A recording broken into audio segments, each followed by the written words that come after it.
Hello friends, in this video I will tell you how you can turn off sleep mode in Windows 11 in any PC. It is very easy to turn off sleep mode in Windows 11. For this you have to right click on the Windows icon shown in the taskbar. Then you have to click on the settings. After clicking on the setting, you will be able to see setting pop-up window. On the left side you have to click on the system option.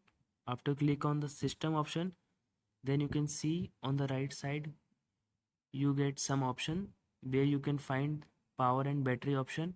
You have to click on the power and battery option.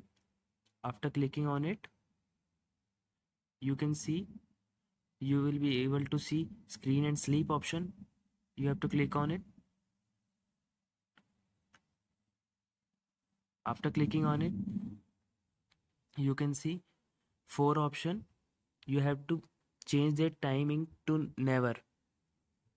You can see that currently in my PC it is showing 10 minutes. You have to change this to never.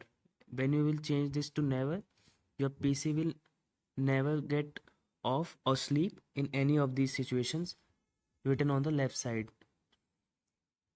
By this method, you can turn off sleep mode in Windows 11 in any PC.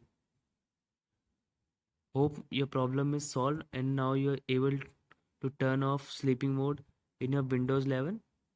I hope you understood how you can easily turn off sleeping mode in your PC. Thanks for watching this video.